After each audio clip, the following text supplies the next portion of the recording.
I found my son hiding under his bed. I was already on my knees when the bed shook. Not from fear. From breathing. Short. Broken. Like an engine misfiring in the dark. I lifted the skirt and saw him, my son, folded into himself. Ribs counting his breaths for him.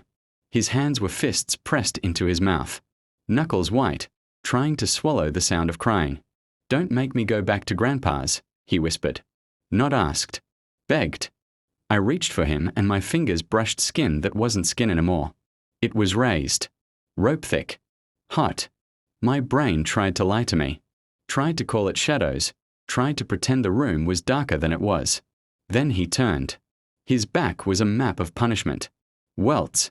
Stripes. Old ones fading into new ones. A history written in purple and red. I counted without meaning to. 1, 5, 10, 23. The door creaked behind me. My wife. She didn't gasp. Didn't rush forward. She just looked. Her eyes moved over his back the way you scan a receipt you already plan to throw away. He calls it old school, she said. A shrug. Almost bored. Something inside me went quiet. Not calm. Vacant. I took my phone out. My hands were steady. Too steady. I took pictures. Every angle. Every mark. The date stamped itself into the corner like a witness that couldn't be intimidated. I called the police. When the lights finally washed the house in red and blue, I held my son and told him it was over. I believed that.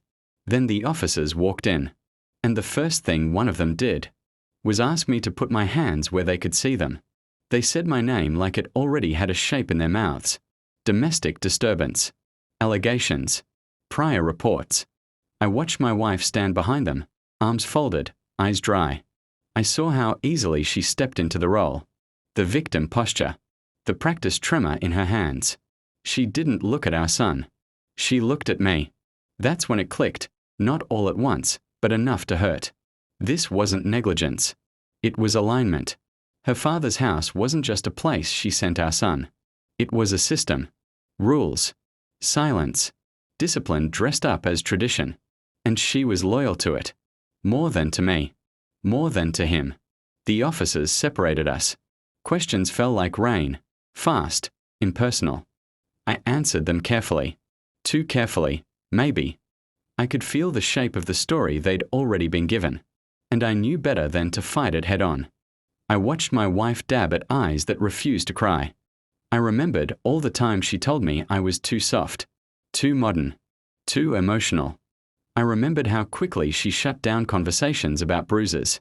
How she handled school calls before I could.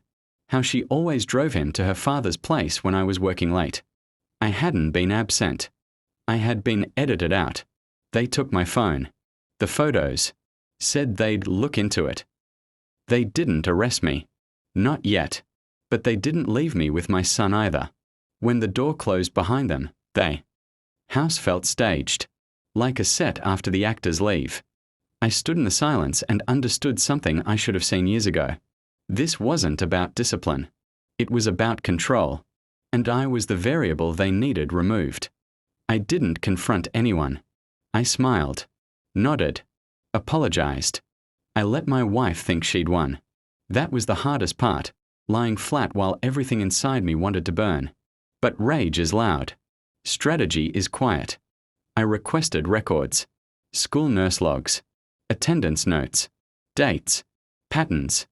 I noticed how the injuries lined up with weekends at her father's. How? My wife's calendar always showed errands. On those days. I installed cameras. Not hidden. Legal. In shared spaces. I wanted permission to be my shield. I backed up everything. Cloud. Drives. Places she couldn't touch. I spoke to a social worker. Not accusing. Asking questions. Letting them talk. I took my son to a doctor. Framed it as routine. Let the professional words do the heavy lifting. Non-accidental trauma. Patterned injury. They used calm voices too. People always do when something is broken beyond repair.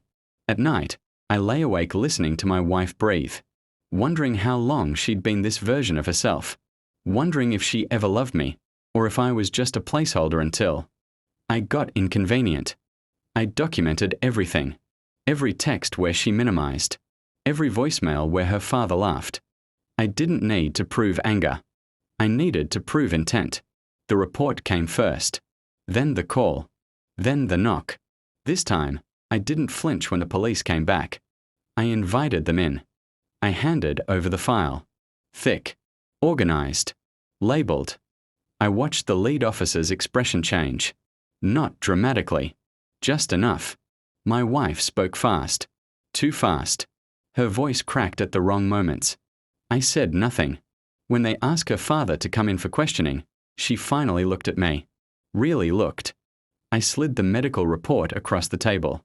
The timestamps. The photos. The footage of her dropping our son off while telling him to behave. Her mouth opened. Closed. She started crying then. Loud. Messy. I stayed still. I'd already done my crying. It just hadn't made any sound. They didn't arrest her father that day. They didn't need to. The system started moving. Slowly. Inevitably. What I did next was simpler. I filed for emergency custody. I attached everything. When she was served, she screamed. Called me a monster. A traitor. I recorded it. She asked how I could do this to family. I told her the truth. You already did, I said. I just stopped pretending not to see it. She tried to bargain. To cry. To rewrite history. I didn't argue. I walked away. Sometimes the most devastating thing you can do is refuse to participate. My son sleeps through the night now. No hiding. No shaking. The house is quieter. Cleaner. Honest. People ask if I feel guilty. If it was hard to turn on my wife. On her father. They misunderstand. I didn't turn on anyone. I turned toward the truth. There are scars that never fade. But there are also lessons carved so deep they become unbreakable. I don't hate her. Hate requires attachment. And I let that go. The last thing I ever gave her was silence. And it was enough.